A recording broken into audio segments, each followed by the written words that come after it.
Welcome, brave traveler. Tonight, we follow Deacon Wade, a wanderer of time and space whose footsteps echo through forgotten realms and ancient worlds. In his unending quest to combat all known evil, Deacon seeks out the fabled cube, a glowing relic that demands a price. With each tale he offers, Deacon not only prolongs his life, but also draws closer to discovering the identity of the vile entity that masterminds the spreading darkness. This is just one chapter in the long, mysterious saga of Deacon Wade, from the Deacon Wade Chronicles, tales of vengeance and shadows. Prepare yourself, for this story begins in a place where life and death blur, and the undead rise to face the living. Episode 1, The Cursed Night. On a cold, moonless night, deep within the treacherous maw of shadows, a lone figure made his way into a forbidden cave. The air was thick with the scent of old magic, the ground wet from the condensation of ancient stone. His boots left no sound as he moved, his presence barely disturbing the stillness. This was a place where the brave dared not tread, where only the truly desperate or the hopelessly damned would venture. And yet, he was neither. He was Deacon Wade.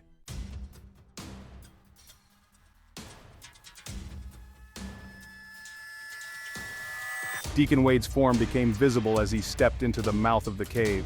He was a giant of a man, standing at nearly 6.5 feet tall, with a powerful frame that spoke of battles won and foes crushed. His mocha-brown skin seemed to absorb the faint light of the cave, and the glint of his piercing hazel eyes shone like twin stars in the darkness. He moved with a deliberate grace, the long black trench coat billowing slightly with each step. A dark maroon scarf, often worn to obscure the lower half of his face, was allowed to slink downward, puddling about the chin, revealing the stern, unyielding determination in his gaze. He approached a small, dimly glowing chamber within the cave.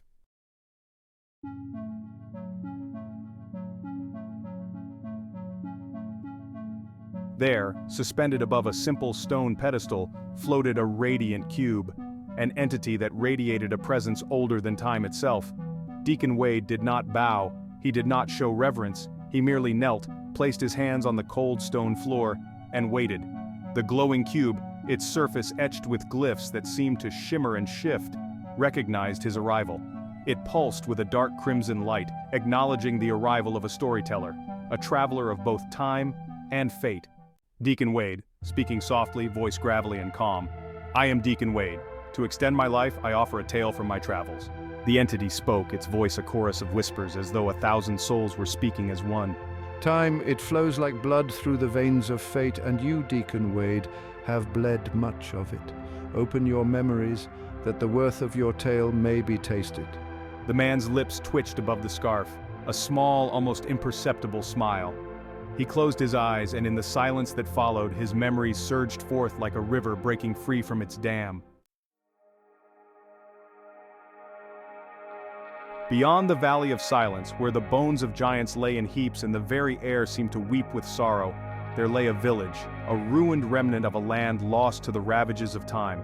It was a village where no songs were sung, no laughter shared. Its people, gaunt, hollow-eyed, and ravaged by fear, had once known prosperity, but now they cowered beneath the shadow of a dark force, the Bone Reaper.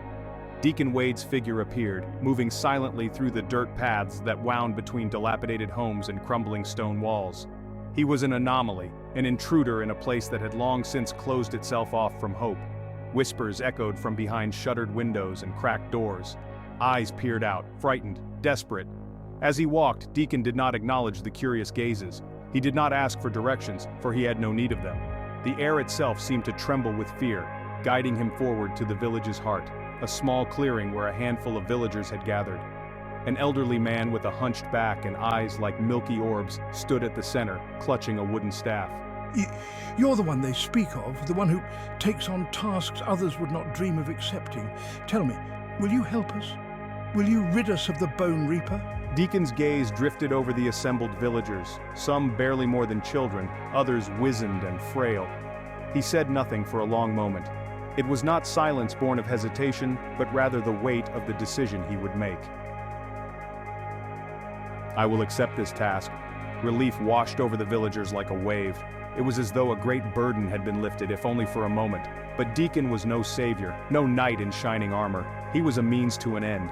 He did not promise safety or salvation. He promised only one thing: retribution. A young woman stepped forward, tears streaming down her cheeks. She clutched a ragged doll to her chest, her voice breaking. "He took my sister. She's one of them now, one of the cursed. Please, if you can, set her free." Deacon nodded once, slowly. He did not offer platitudes or comforting words. He did not need to. His eyes spoke what his mouth did not: resolve. Past the village and beyond the cursed river there lay a forest, a place where even the bravest dared not enter. The trees were ancient, their twisted roots clawing at the earth like skeletal fingers. A heavy mist blanketed the ground, and the faint wails of lost souls echoed through the darkness. Deacon Wade stepped into this haunted forest, his presence like a dark shadow cutting through the oppressive gloom. He moved with the quiet assurance of a predator, his gaze never lingering on the ghostly shapes that flitted between the trees. He knew they were illusions, creations of the Bone Reaper's malevolent magic, and he had no time for such distractions. A skeletal soldier, eyes glowing with an unholy light, lunged at him from behind a gnarled tree. Deacon's right hand moved with blinding speed. He whispered a few arcane words to the tattooed runes on his hands, and they flared with silver light. A wave of raw energy erupted from his palm, shattering the skeletal form into a cloud of dust. He pressed on, deeper into the heart of the forest, where the influence of the Bone Reaper was strongest. Shadows twisted and coiled around him, whispering lies, promising power. But Deacon was unmoved. He reached out with his left hand and conjured a small, black, dimensional pocket over his shoulder. He envisioned the item he needed, a simple vial of blessed water, and reached into the dimensional pocket to retrieve it. With a flick of his wrist, he uncorked the vial and tossed it forward. The blessed water splashed onto the ground, its pure light dispelling the creeping shadows. The way forward was cleared. The Bone Reaper's fortress loomed before him, a twisted monolith of iron and stone, its walls bristling with dark runes that pulsed like the heartbeat of some great beast. The gates, towering and wrought with chains, seemed to sneer at him with malevolent glee. Deacon placed his hands on the cold iron. The silver runes on his skin glowed brighter, and with a single word of command, the chains shattered, falling away like broken shackles. As he stepped inside, the air grew heavy, the stench of decay thickening with each step. The courtyard was filled with undead soldiers, once men and women, now twisted into mindless abominations by the Bone Reaper's curse. They turned as one, weapons raised in a clattering salute to their master's dark will. Deacon's katana flashed out in a blur of motion. The pale blade with its veins of dark blue moved like a serpent, swift and deadly. Each strike was precise, every movement a masterpiece of lethal grace.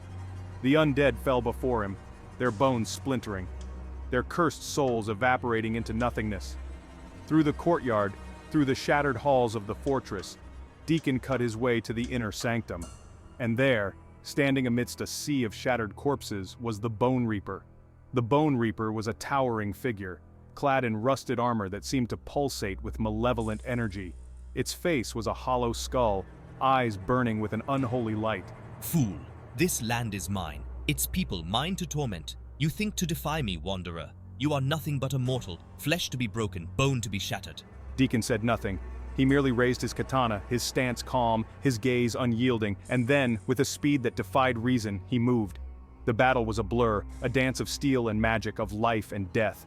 The Bone Reaper's great sword crashed down, shattering stone, tearing through walls. But Deacon was always a step ahead, his katana singing through the air like the whisper of a vengeful spirit. Steel clashed against steel, the ringing of metal echoing through the broken halls of the fortress.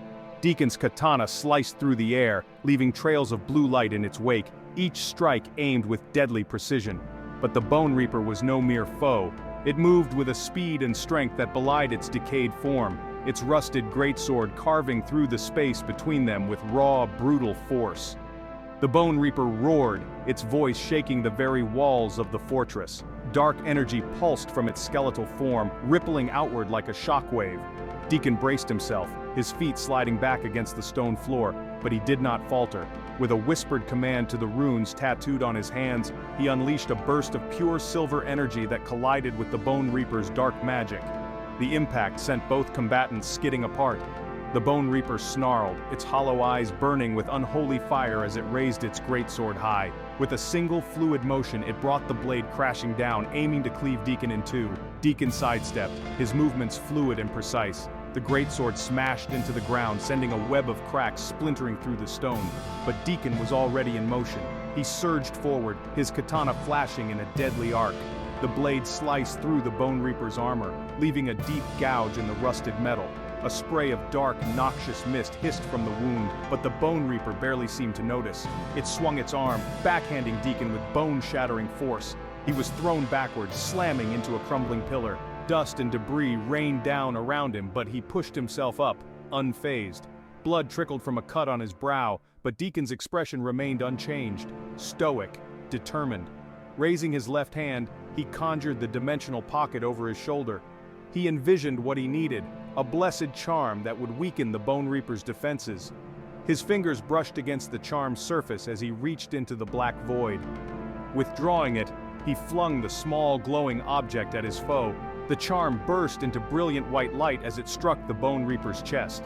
The undead knight shrieked, its form shuddering violently as the light seared through its cursed essence. Deacon seized the opening, lunging forward with a powerful strike. His katana pierced through the Bone Reaper's chest, driving deep into the hollow cavity where its heart should have been. The Bone Reaper roared in agony, its skeletal hands clawing at the blade, trying to pull it free. But Deacon held firm, his grip steady as he twisted the katana, the blade's veins of blue pulsing with energy. The Bone Reaper's struggles grew weaker, its form beginning to disintegrate, pieces of rusted armor and bone crumbling away like ash. "Your wretchedness shall be cleansed to serve the unseen will of Talmir," Deacon calmly informed his most recent vanquished foe. Upon sipping the fetid air to nourish his lungs, he removed his gloves, revealing the glowing silver runes etched into his skin. He placed his palms over the Bone Reaper's disintegrating form, and the lime-green mist began to rise, slowly at first, then faster, drawn toward his hands as if by an invisible force. The mist flowed into Deacon's hands, the runes glowing brighter and brighter until they shone like molten silver. His hazel eyes, normally cold and unyielding, flared with the same silver light. The Bone Reaper's form dissolved completely, its cursed essence consumed by the runes. Deacon stood there for a moment, his eyes still glowing faintly as the last traces of the mist vanished into his hands. The fortress was silent now. The oppressive weight of the Bone Reaper's presence lifted, yet the air still seemed to hum with residual energy, as if the very stones of the fortress remembered the battle that had just taken place. With the Bone Reaper vanquished, Deacon made his way out of the ruined fortress. He moved with the same calm, deliberate grace he had shown upon entering, his katana sheathed and his gloves back in place. The cursed forest seemed almost peaceful now, the wails of tormented spirits silenced by the fall of their dark master. Deacon did not return to the village. He had no need for the thanks or praises of the people he had saved. The Bone Reaper's death was not an act of kindness, it was a necessity. He had done what needed to be done, nothing more, nothing less. As he emerged from the cursed woods, Deacon paused. He glanced back, his gaze lingering on the dark silhouette of the fortress against the night sky. There, in the ruins of that place, he had sensed something, a presence, a whisper of a power that was not the Bone Reaper's. It was faint, almost imperceptible, but it was there, watching, waiting. Deacon's eyes narrowed. He turned away from the fortress and began walking, his form disappearing into the night. The memory of the battle faded, like smoke dissolving into the wind. Deacon's eyes opened, and he found himself kneeling once more before the radiant cube. The crimson light pulsed softly, absorbing the tale that had just been recounted. And so the Bone Reaper was freed, his tormented soul returned to the stream of the eternal. Yet, I sensed a greater darkness, a force that corrupted him, a force I must find. The cube's light flickered as though contemplating his words. Then it spoke, a single resonant tone that reverberated through the chamber. Your tale has been heard and accepted. You're granted more time. Go forth, Deacon Wade, and continue your pursuit. Deacon rose slowly, his gaze unwavering as he looked into the shifting depths of the cube's light. He inclined his head, a small nod of acknowledgement, and then turned, his coat swirling around him as he made his way back into the shadows. Deacon Wade did not seek glory or recognition. He did not seek wealth or power. He sought only one thing, a means to stop the darkness that threatened to consume all existence. And as he walked out of the cave, his mind was already focused on the next tale he would offer, the next enemy he would face, for the struggle against the darkness was eternal, and so was his quest. Thank you for taking the time to listen to this tale. I hope you enjoyed the story and felt immersed in the world of fantasy and adventure. If you'd like to hear more epic stories like this, make sure to subscribe to this channel so you never miss the next chapter in our journey. See you in the next adventure.